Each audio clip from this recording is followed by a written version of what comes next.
pues ya la información política, el análisis político con Mávila Huertas en 2022. Buenas noches, Mávila. Muy buenas noches, Marisol. Gracias, Omar. Gracias a ustedes por acompañarnos una noche más. El día de hoy finalmente se censuró al ministro Heiner Alvarado, ministro de Transportes y Comunicaciones. Votación abrumadora. 98 congresistas dijeron que el señor Alvarado se vaya a su casa y deje de ser ministro. Sin embargo, su abogado ha presentado una demanda de acción de amparo contra 35 parlamentarios por afectación al debido procedimiento y a la tutela jurisdiccional. Es decir, va a pelear la permanencia de Alvarado en el Ministerio de Transportes y Comunicaciones.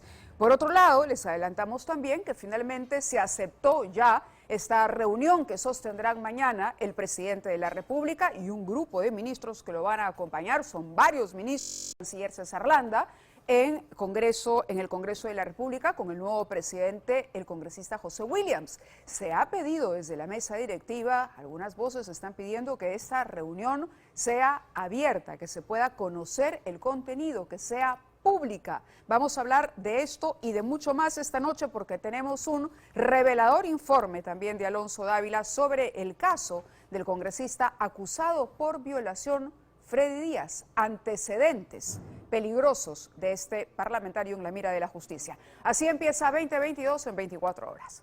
Hoy a las 10 de la noche, 2022 en 24 horas. Fiscalía pide impedimento de salida del país a Heiner Alvarado.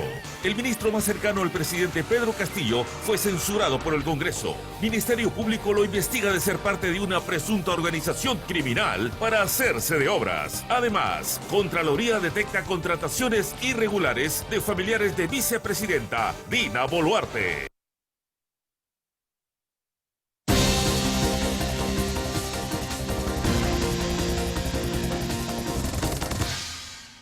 Muy bien, y nos vamos rápidamente hasta el Congreso de la República. El día de hoy hay intensa actividad. Nos dicen que la Comisión Permanente incluso verá el día de hoy sí o sí la presidencia de la Comisión de Acusaciones Constitucionales. Pero para hablar de este y otros temas nos enlazamos con el congresista Carlos Anderson desde el Hall de los Pasos Perdidos. Muy buenas noches, congresista, y gracias por atendernos. ¿Qué tal, Mávila? Aquí saliendo corriendo del hemiciclo, así que... Yo sé que lo hemos secuestrado, digamos, para usar esa palabra de manera metafórica, pero era importante tenerlo para comentar algunos temas el día de hoy. En principio quería preguntarle por esta acción de amparo que ha presentado el abogado de Heiner Alvarado, exministro de Transportes y Comunicaciones, censurado por el Parlamento esta mañana con 98 votos en contra de los congresistas porque considera que se han vulnerado sus derechos. ¿Qué respondería usted? Bueno, yo creo que es un fresco, ¿no? O sea, en realidad, fíjate, está clarísimo que desde un principio se le movió de vivienda al MTC para protegerlo, ¿no? Para evitar que tenga que responder a la justicia lo más rápidamente posible. Lo que el Él abogado... alude que no hay una línea lógica. Perdón, me ibas a preguntar. No se preocupe, lo escucho, sino que por la conexión tenemos un pequeño retraso, pero termine la idea, por favor. Sí, no, le decía que su abogado dice que no hay una línea lógica entre el hecho de que se le haya cuestionado por temas de vivienda, cuando él ahora es ministro de Transportes y Comunicaciones, ¿no? Pero él olvida que hay una palabra clave, que es idoneidad. Los ministros deben ser idóneos, ¿no? Y evidentemente alguien que tiene abierto carpetas fiscales, que tiene toda una serie de evidencias. Ayer mismo nada más se ha detenido a otro de estos pseudoempresarios, ¿no? Que tenían estas empresas de fachada, en procesos amañados. O sea, la verdad es que evidencias hay a morir, ¿no?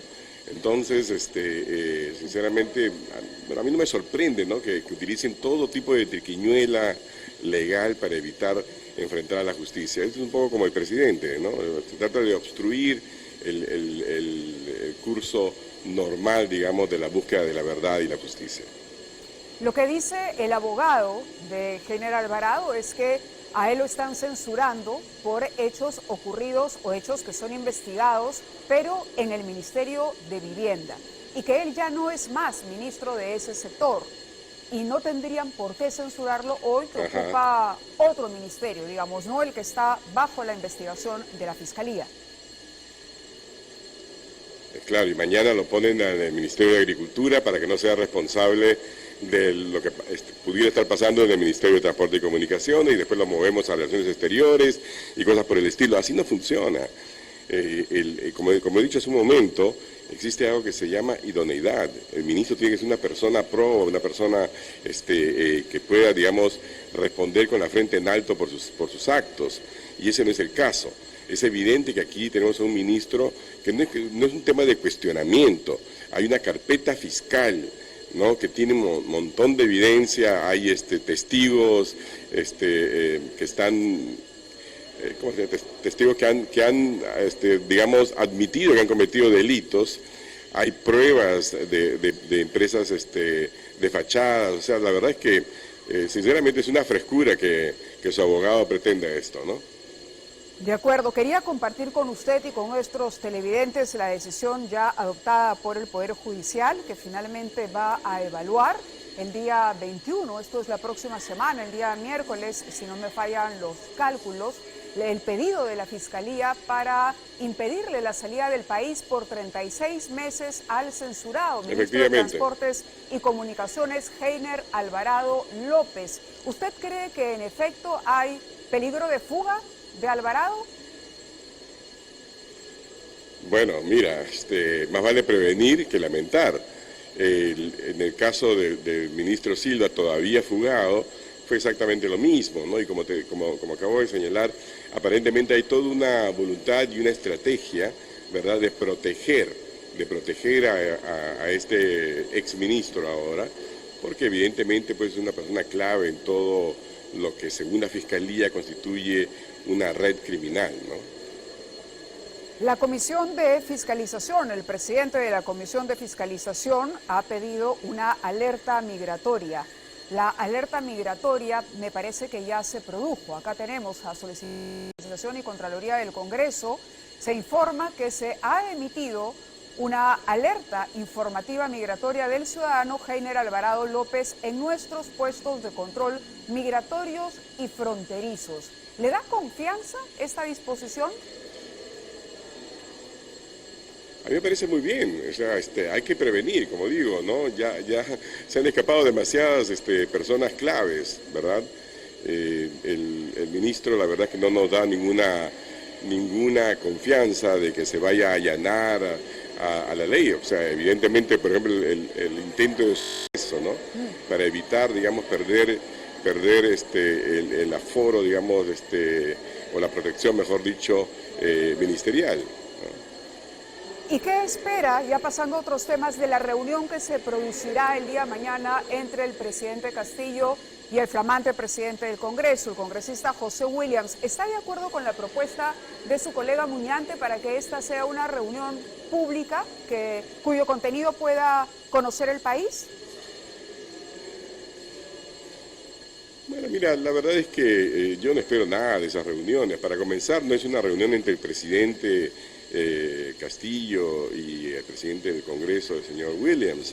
No, es una reunión donde va a venir el presidente Castillo con 4 o 5 ministros aparentemente claves, ¿no? Para, no sé, coordinar, digamos, una agenda legislativa.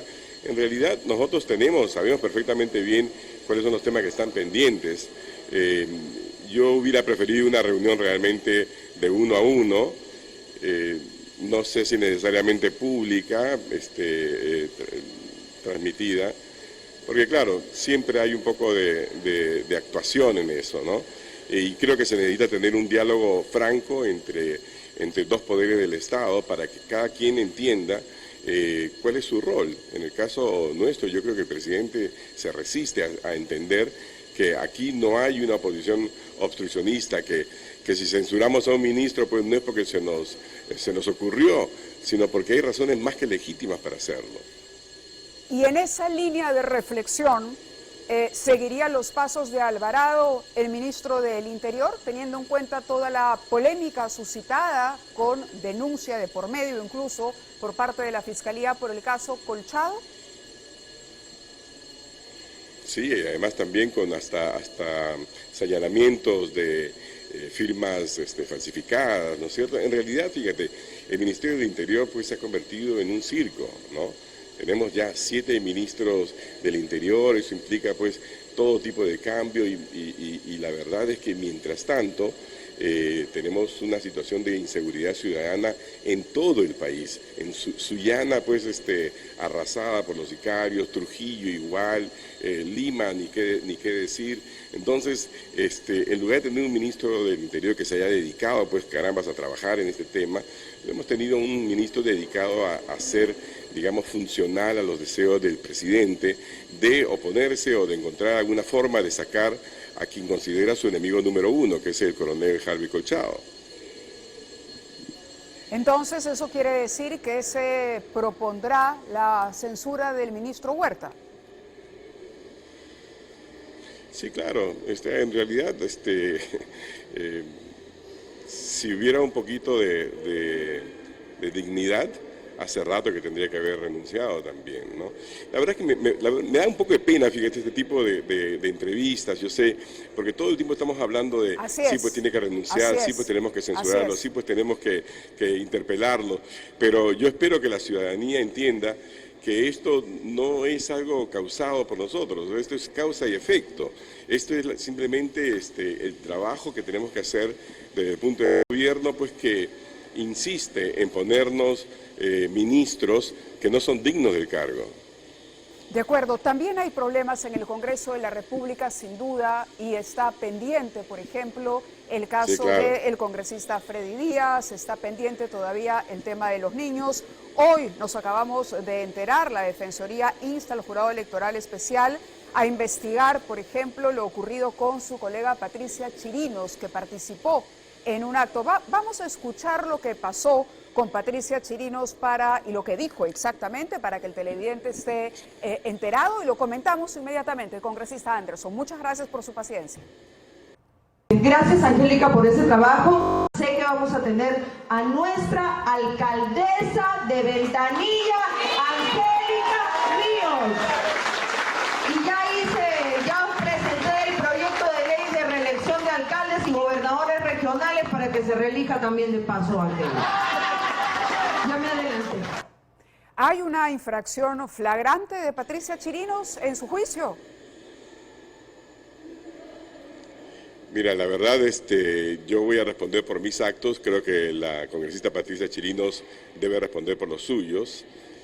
Yo tengo entendido, yo por lo menos no participaría en ningún evento de carácter electoral, siendo congresista de la República, siendo autoridad, pero creo que la pregunta se la podría plantear directamente a ella. Claro, le pregunto porque por menos que esto fue censurada la presidenta del Congreso, en su momento Lady Camones, quien podría convertirse esta noche en presidenta de la Comisión de Acusaciones Constitucionales. ¿Cómo vería usted esa posibilidad?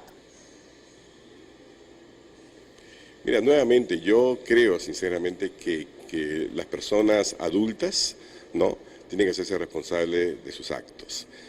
Si aquí hay una violación flagrante o no, corresponde a las autoridades decirlo. Y si es así, pues entonces tendrán que aplicarse todo el peso, digamos, de la sanción que corresponda. Para ella, para el premier Aníbal Torres, cuando se refirió, por ejemplo, en esa conferencia de prensa al señor Acuña, y para todos los que intervengan de manera impropia en procesos electorales siendo autoridades. Claro, claro que sí, hay que abstenerse, eso es lo ideal. Quisiera pedirle un poco más de paciencia, yo sé que, como le decía, lo hemos sacado del hemiciclo, pero tenemos una nota reveladora que complica más aún, a propósito del Ejecutivo, la situación de la vicepresidenta Dina Boluarte. Es un informe de Contraloría que habla de irregularidades en la contratación de locadores en la oficina de diálogo del Minedu y que implica a familiares de la vicepresidenta contra quien todavía hay pendiente la resolución de una denuncia constitucional. Vamos a ver el informe que ha preparado Alonso Dávila y regresamos al hall de Pasos Perdidos. Dina Boluarte vuelve a convertirse en el centro de la noticia, esta vez no por su firma como representante legal del Club Apurímac siendo ministra, sino por las contrataciones irregulares que tuvieron sus familiares en el Ministerio de Educación, según denunció la Contraloría.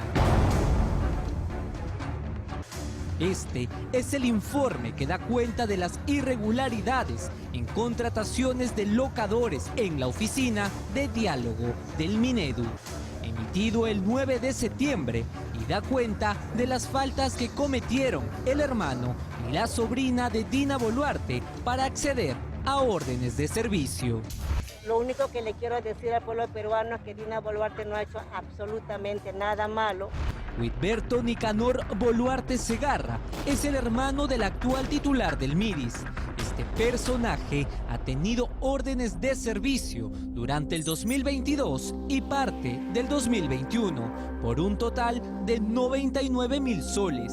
La Contraloría sostiene que en una de estas contrataciones, Nicanor Boluarte no cumplió con sustentar experiencia específica para cumplir con el perfil. Además, Boluarte no declaró que contaba con familiares que trabajaban en el Ministerio de Educación, pues dos sobrinas suyas ya contaban con órdenes de servicio. La Contraloría detecta una serie de irregularidades que tienen que ser dilucidadas y calificadas por el Ministerio Público. Se tratan de hechos que sí pueden tener connotaciones penales, como lo acabo de manifestar, porque parten de la premisa de que toda persona que brinda una declaración formal ante una autoridad está obligado, bajo responsabilidad penal, de decir la verdad de lo que está manifestando. En el caso de la sobrina, Yorka Gamarra Boluarte, el informe detalla que ella tuvo durante el 2021 6 contrataciones con el Minedu. Pero el detalle está en que 4 de estos contratos se dieron cuando Dina Boluarte ya era vicepresidenta y ministra. Yorka Gamarra Boluarte ha obtenido un total de 85.000 soles por todos los contratos con el Ministerio de Educación. De acuerdo al informe de Contraloría, en una de estas órdenes de servicio, la sobrina de la vicepresidenta no cumplió con acreditar la experiencia requerida. Este cuadro que vemos en pantalla detalla parte de las 4 últimas órdenes de servicio que tuvo Gamarra Boluarte. En la experiencia general se solicitaron 5 años como requisito. Sin embargo, ella sustentó solo 4 años, 8 meses y 14 días. Respecto a la experiencia específica, el requisito fue de 4 años. Sin embargo, este tiempo solo fue sustentado en una contratación. Acudimos a buscar a Yorka Gamarra, su domicilio que acredita en Reñec, pero nos dijeron que en esta dirección nunca ha vivido. Yorka Gamarra Boluarte no vive acá, nunca ha vivido, no la conoce usted. No la conozco. El nepotismo, en el sentido de contratación de familiares, la disponibilidad de recursos del Estado a través de la contratación implica la decisión de algún funcionario público que consideró que sí era pertinente esta contratación y que estas 2 personas cumplían con todas las exigencias de la ley. Entonces, ese funcionario, que es el que autorizó la contratación, va a tener que responder. El ministro de Educación, Rosendo Serna, al ser consultado, sostuvo que pese a que los hechos no ocurrieron en su gestión, se atenderá el informe presentado.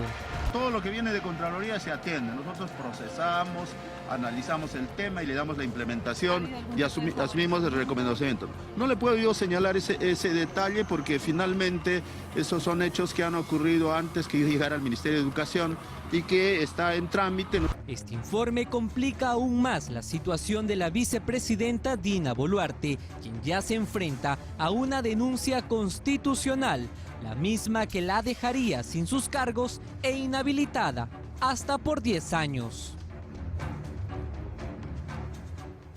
¿Se complica o no se complica el futuro de Dina Boluarte en la presidencia, en la vicepresidencia de la República? Congresista Anderson, lo escuchamos. Sí, bueno, la verdad es que no he podido escuchar bien el informe. Imagino, porque he escuchado algo sobre el tema, que se trata de familiares de la vicepresidenta que han, digamos, contratado de manera indebida con el Estado, algo que el Premier, por ejemplo, ha tratado de normalizar, diciendo que le tienen envidia, ¿no? Pero la verdad es que hay que también ser aquí bien claros, ¿no?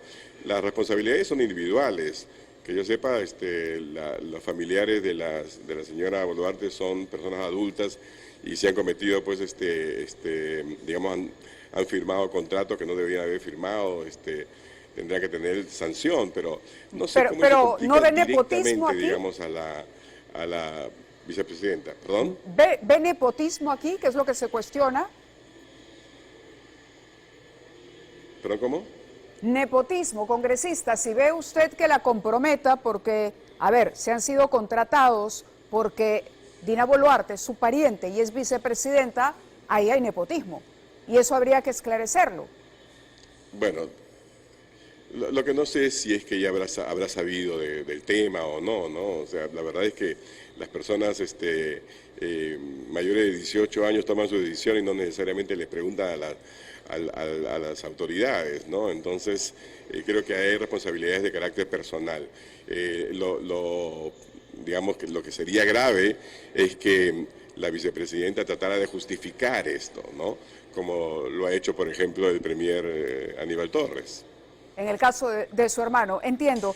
Gracias por estar con nosotros, congresista Anderson, muy amable. Lo dejamos para que continúe participando de las actividades en el hemiciclo. Muy amable. Sí, mil disculpas, pero la verdad es que un poco difícil entender, escuchar así. Sí, no, bueno, nos queda clarísimo. No, lo hemos entendido perfectamente también. Muchas gracias. Bueno, complicado es el escenario en el Ejecutivo porque todas son sombras y en muy poco tiempo. Caramba, no ha pasado tanto como para que empecemos a dudar de todas las contrataciones. Y no porque a los ciudadanos se nos ocurra, sino que aunque los abogados digan que las fiscalías no han terminado de confirmar sus investigaciones, hay indicios y hay carpetas de investigación. Y los indicios no son menores.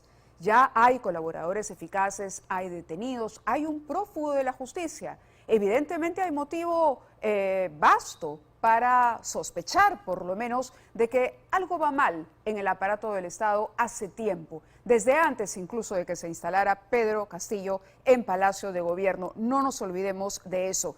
Ahora, el presidente, a pesar de todos estos problemas, finalmente ha conseguido, esta vez sí, permiso del Congreso para un próximo viaje. Vamos a escuchar parte del debate que finalmente concluyó con la autorización del Congreso en un pedido especial que hizo el nuevamente canciller César Landa.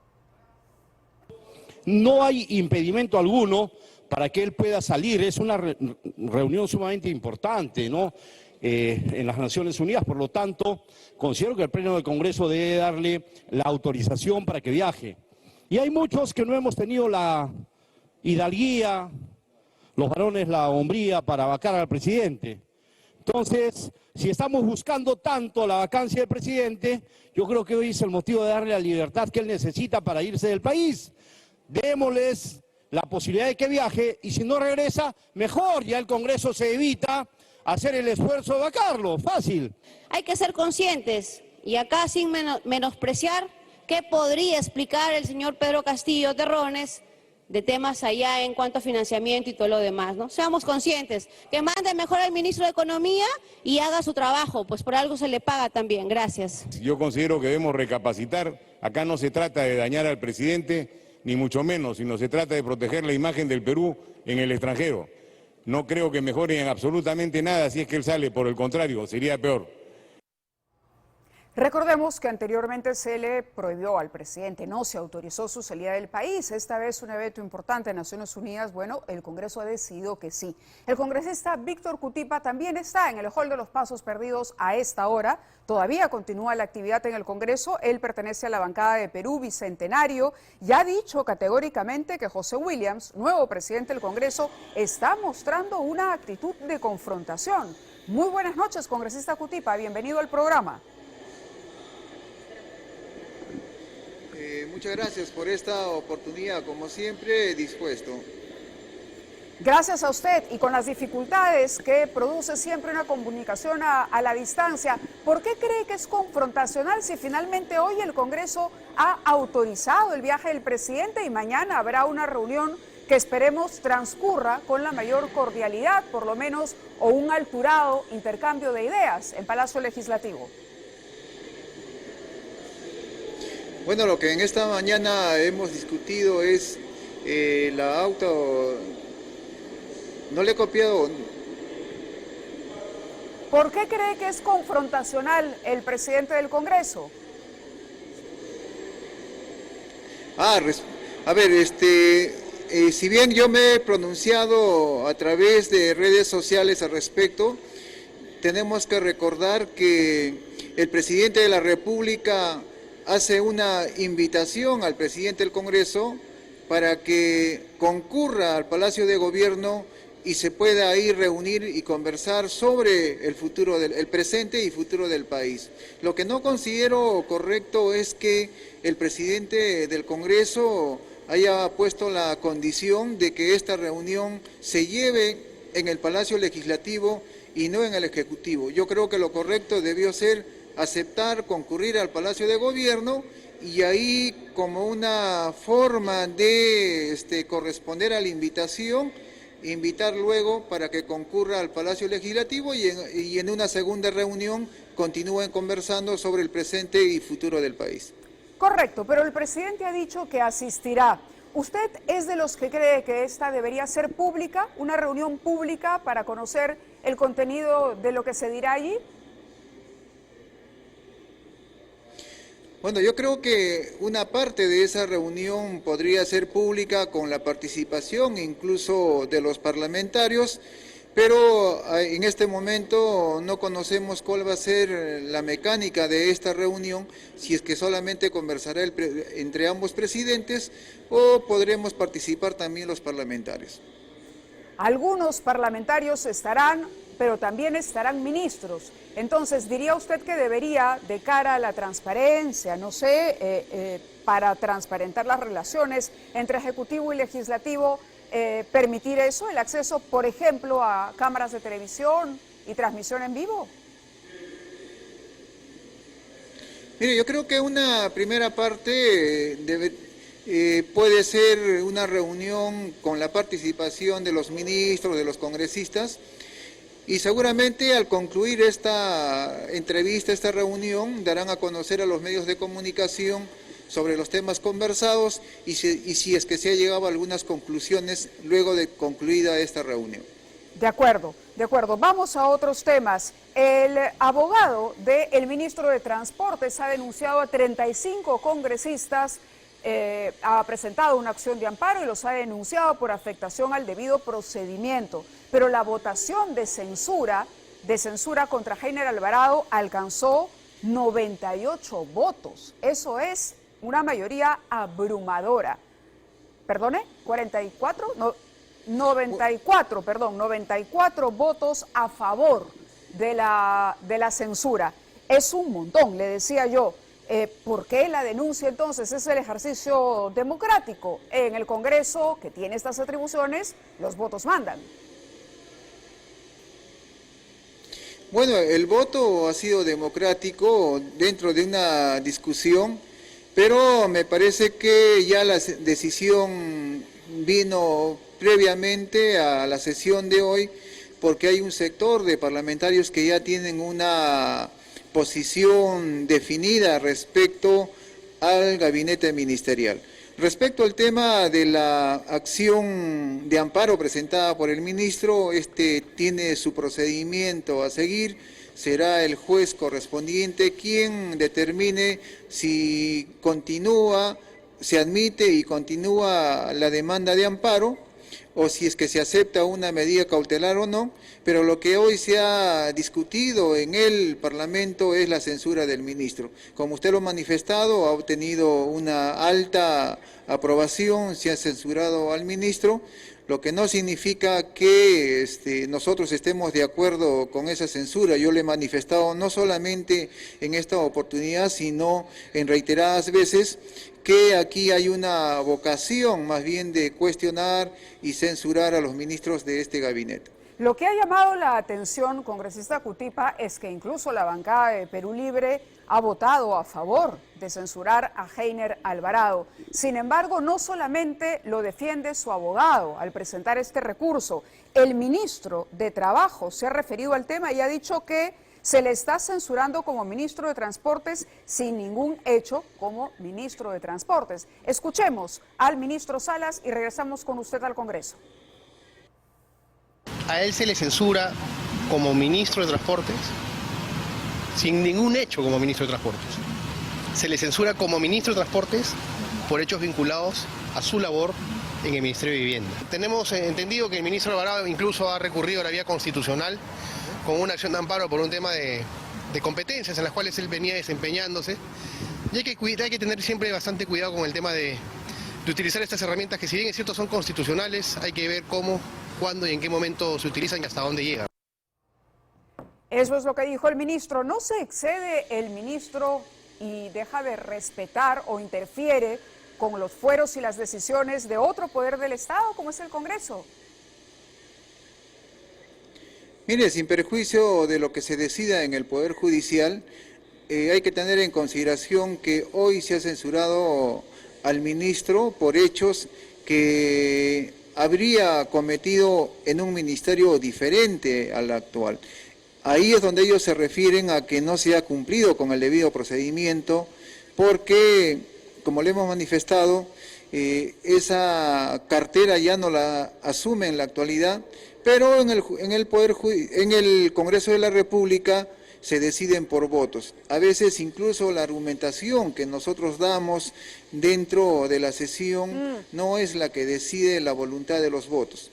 Bueno, lamentable lo que ha pasado hoy, porque desde la interpelación nosotros teníamos casi seguro que el desenlace iba a ser esta censura. De acuerdo, el congresista Anderson, sin embargo, habla de idoneidad. Es decir, si un ministro está cuestionado en un portafolio por investigaciones que hablan, por ejemplo, de licitaciones amañadas, favoreciendo amigos del presidente, la idoneidad pertenece a la persona.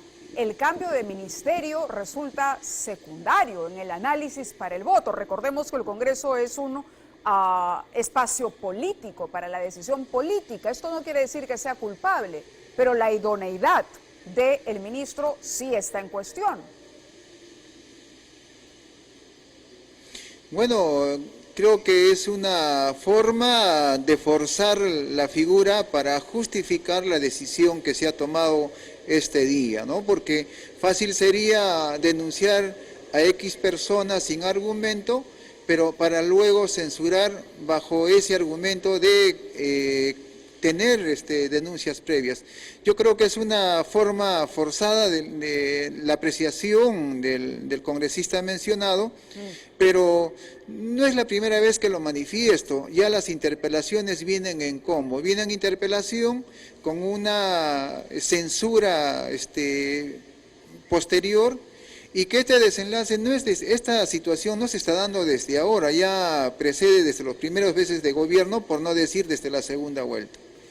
De acuerdo, esa es su opinión. Sin embargo, hay carpetas fiscales que no se inventaron o se escribieron en el Congreso de la República. Hay investigaciones, hay colaboradores eficaces que mencionan puntualmente, específicamente, con nombre y apellido, a Heiner Alvarado. Y lo que parecería está pidiendo la mayoría de parlamentarios es tener ministros sin cuestionamientos. Y esa es una tarea que tiene que cumplir el Ejecutivo. El control político del Congreso le corresponde al Parlamento y el Parlamento ha votado. Así como usted dice que hay censura tras censura, hay malas designaciones tras malas designaciones. ¿Qué nos podría decir sobre eso? Porque los ministros parecen aferrarse a los cargos para protegerse de esas investigaciones. Mire, yo no estoy en contra del del control político que debe ejercer el congresista. Yo no estoy en contra en que el congresista cumpla con su atribución de fiscalización, incluso de oposición, pero de lo que sí estoy seguro, y voy a exagerar un poco, estoy seguro que si se nombra al Papa de ministro, tenga la seguridad que lo van a censurar igual. Entonces ya hay un actuar sistemático de un sector del Congreso de la República que tiene como finalidad desgastar al Ejecutivo, al Gobierno. En sí, el ministro no es el objetivo es el Ejecutivo o el Presidente de la República. De acuerdo, ha sido la opinión del congresista Cuti Páguez del Hall de los Pasos Perdidos. Le agradezco, muchas gracias por este enlace con el programa.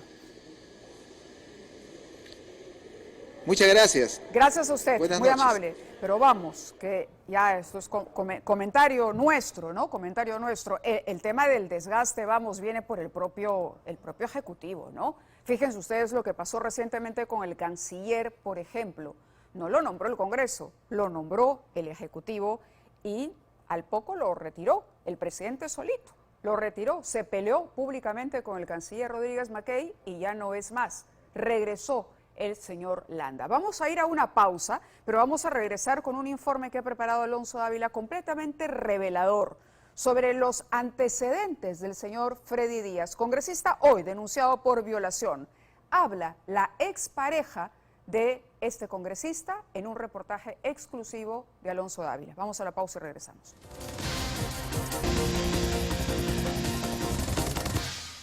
Vamos con información urgente desde el Congreso de la República. Lo que habíamos anticipado ya, se acaba de escoger como presidenta de la Subcomisión de Acusaciones Constitucionales a la congresista Lady Camones Soriano, vicepresidente Valdemar Cerrón Rojas y secretaria Noelia Herrera Medina. La anterior presidenta, también de Alianza para el Progreso, Rocío Torres, había amenazado con renunciar a la bancada si esto ocurría. Veremos si concreta la renuncia o no. Y veremos también si bajo el liderazgo de Lady Camones se aceleran los casos, por ejemplo, de Dina Boluarte, que están pendientes de revisión. Vamos ahora con una mención importante, porque cuando tú votas, tú eliges. Si el último número de tu DNI es 1, 2, 3, 4, vota de 7 a 11 de la mañana.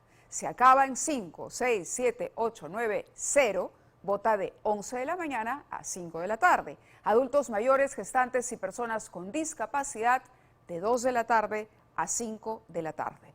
Ahí nos vemos, Perú. Y como lo prometido es deuda, vamos de inmediato con la nota de Alonso Dávila, una nota reveladora. Freddy Díaz es un congresista que ha sido denunciado por violación en el Congreso.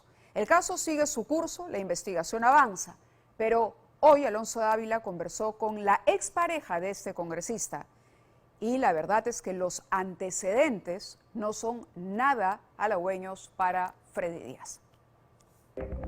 Ella es Luana Paredes Müller, una joven de 24 años, modelo y emprendedora. Él, Freddy Díaz, el hoy congresista de 37 años, suspendido por el Congreso al ser acusado de haber violado a su exsecretaria. Una fotografía tomada hace solo unas semanas y que revelaba el lado más sensible del hoy joven político señalado como agresor sexual. Es una relación tóxica de enero de este año. Son unos celos muy impulsivos, unos celos enfermizos totalmente, ¿no? Como en toda relación, siempre hay peleas muy fuertes. Entonces, hemos tenido unas peleas muy fuertes, definitivamente muy fuertes. Entonces, ya la población se debe dar cuenta. Tras la denuncia de presunta violación, la expareja de Freddy Díaz sale a contarlo todo. Revela el lado oculto de la joven promesa de la política en la región Pasco, un perfil violento y amenazador. Luana Paredes confiesa que cuando estalló la denuncia de la exsecretaria, ella recibió la llamada del congresista Díaz para ordenarle que no hablara con la prensa. Él me llama el día 28 a las 2 de la tarde. Me dice, amor, esto sucedió, quiero que lo pienses bien, etcétera, etcétera. ¿no? Ahorita primero lo que tenemos que hacer es demostrar mi inocencia. Yo en ese momento estaba totalmente en shock. Él me dice, si los medios se contactan, le dices que eres mi amiga, pero no comentes que eres mi pareja. Tras este hecho, Luana terminó la relación de 4 años que tuvo con Freddy Díaz y desde ese entonces se ha dedicado a revelar detalles desconocidos del parlamentario que jura inocencia. Porque él desde un principio me dijo, yo soy inocente, ¿no? Desde un principio. Entonces yo le digo, vamos a ver transcurso de los días qué pasa. A este testimonio se suman hechos extraños en torno a las investigaciones. El asesinato del suboficial PNP Percy Pineda Toscano, quien resguardó el edificio congresal la noche donde se habría consumado la violación. Terminó muerto en un asalto.